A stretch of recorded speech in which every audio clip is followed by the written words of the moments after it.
So Monte, thanks for coming with us. One of the things we want to do is we want to interview, and we want to figure out the dates that you started and when you ended and the high strength that you had, and tell us a little bit about where you were in those years.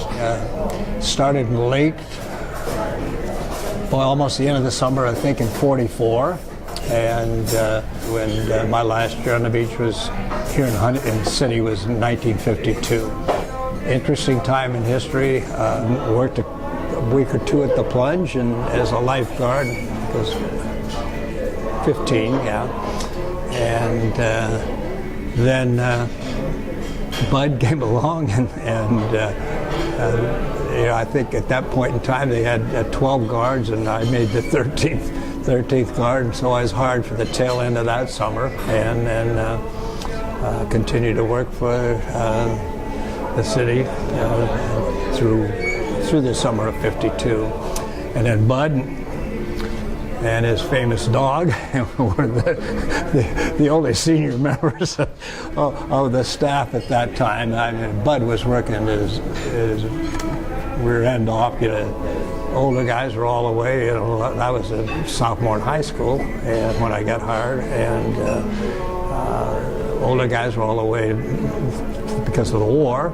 We guarded at that point in history all the way from the Santa Ana River up to the Seal Beach ammunition dump, and with 13 people, you can imagine, could only put anybody on those one person on what was Old Tin Can Beach and one down in West now Huntington State down here, about one person in a truck or walking on the weekends. So if we got a call midweek, it was usually pretty serious. But as I say, it extended all the way from Seal Beach ammunition dump. We guarded Sunset, Surfside, and all of that with a skeleton crew of really young guys. I mean, Sorelli, I think you've talked to him, and others. I mean, everybody was, really young high schoolers. In '45 was my first full summer on the beach. During that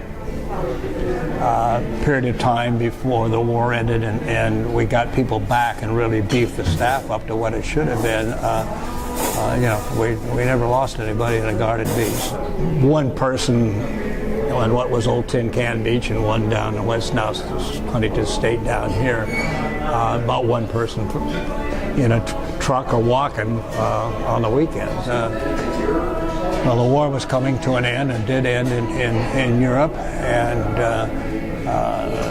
people were obviously not only excited but really getting out more and getting back down to the beach, and just at 45 with a young crew was a really busy and interesting year. During the war, everything was unavailable, whether it was cars, trucks, or whatever it might be. And we had our main truck was the one, and I think I gave you a picture of that one. And but it did not have four-wheel drive. We did have a siren, a couple of red lights on top, but in the soft sand we had balloon tires. Higgins said they were old airplane tires, but to get it started from time to time, we just get two or three guys on the back, stand on the back and jump up and down as we put it in first gear, and that'd get us going. And once you got down to the hard sand, you were in good shape. But that was our main vehicle, and that was our equipment. We had no boats.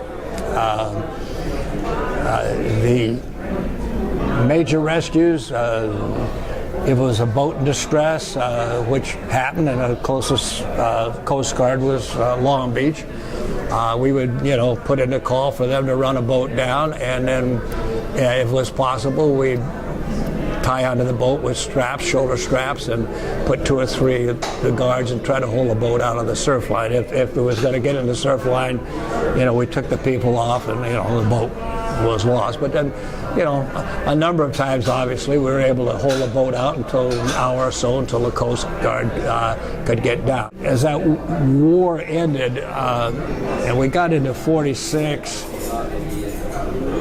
47, people just came to the beach in droves because parking was free. It was a great, people back from the war to be with their families again and all this. It was a really an exciting time, but brought some of the biggest crowds other than the U.S. Surfboard Championships I'd ever seen on the beach. Major big rip rescues where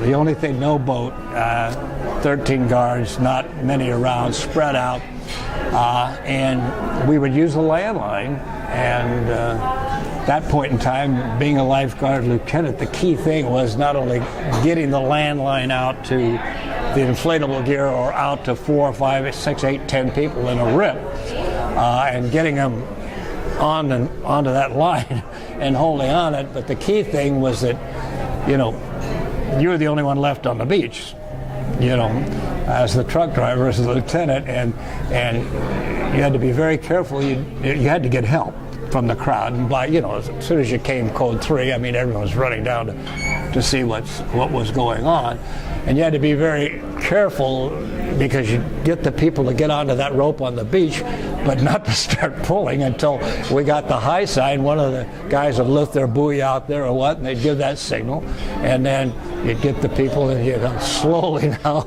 start up the beach, and we're sometime at the end of that landline pulling anywhere from 7 to 15 people, but that was it. There was no boat. There was nothing.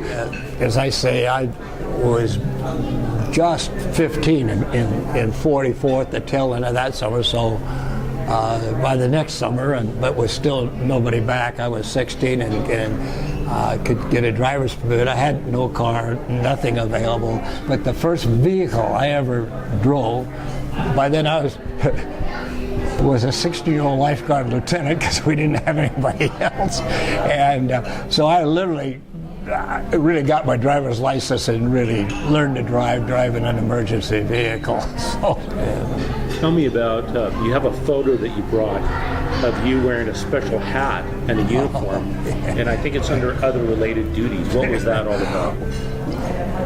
After I graduated from high school and over at Fullerton JC and then up at UCLA, I'd come back.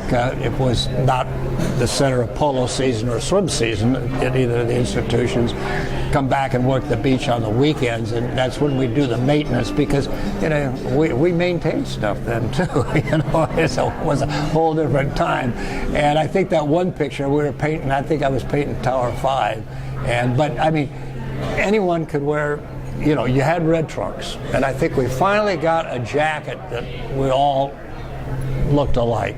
As I remember, it was an old maroon furry type of thing, but past that, you could wear cowboy hats, and I think the hat I have on that picture is an old ski, really old ski hat with ear flaps, but it would always seem good to be wearing ear flaps when it should have been in the mountains on the beach, but it was just a part of being characters at that time, and young guys enjoying and loving our job and doing a good job at it. But Vince got back and became chief. Things certainly changed just the way uniforms and dress went. Tell me, what was your best rescue?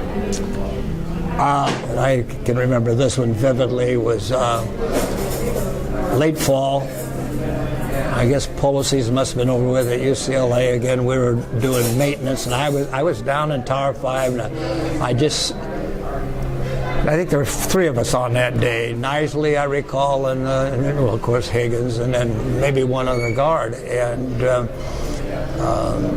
I was just starting my lunch, sitting up in that old Tower 5, and again, I'll never forget it because I'd packed a peanut butter and dill pickle sandwich, and I had a Pepsi, and that's what I was having for lunch. And I had about 3/4 of it down when I saw this old Piper Club, and it was spurting and popping a bit, and it was about a quarter mile out.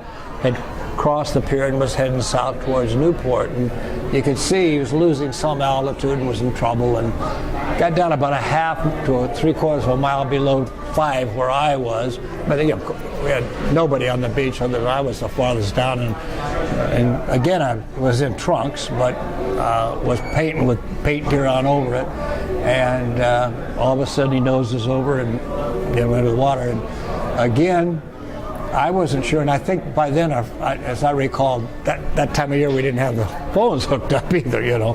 So I just threw everything off, grabbed a can buoy, and hoped that they had seen it from the pier. But you know, and that was it.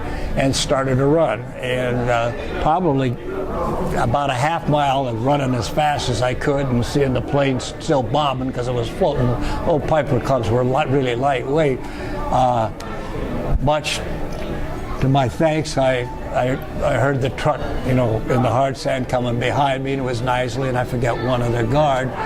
And they picked me up, and we went maybe another quarter mile, hit the surf, and again, this isn't like yesterday. I mean, we were obviously in a hurry to get out to this plane, and I took on some salt water just, you know, getting out there. And we didn't use fins in those days. I mean, we just had the can buoy and swam, you know. And but the three of us got out nicely, and whoever else, I can't remember myself, and we got out, and Bob said immediately, he was a senior lieutenant, and he said, Monty, you know, check the cabin, and there wasn't anybody in it, but they'd gone right through the impact. They'd been thrown right through the front of the plane, and so he said, okay, start looking around and diving, and you know, we got no mass or anything, and then all of a sudden, I think it was Bobby said, hey, look over there, and there was a guy floating face down, and what saved him was the jolt, the impact through. He was wearing a loose long sleeve shirt, and a pocket of air caught in the shirt and gave him the buoyancy. He was out cold and obviously face down in the water, but we were able to get to him, and we rolled him over, and Nisley says, oh my God, he's got false teeth. Monty, grab his false teeth. And so reached in, when I pulled the false teeth, I mean, he lets go with whatever was in there, and I get right back at him with my peanut butter and pickles, and Pepsi was right back in his face, I'll tell you. And but I mean, with that, he started to breathe. So we got him in, and you know, actually saved his life. The Press Telegram in Long Beach, which that and the Register were the two major papers, wrote up a long article on that, and all the years ever guarded, he followed up and gave everybody a small reward that had worked that day, the three or four of us. But this 44 to 52 was kind of really a very unique time, because it went from kids through this war into getting people back at extremely busy times on the beach, and then getting into where it became what it is that you knew as far as really a professional organization. So that's a real interesting, important part, I think, of the city of Huntington Beach Lifeguard. The most important thing is that we got the sound on the string.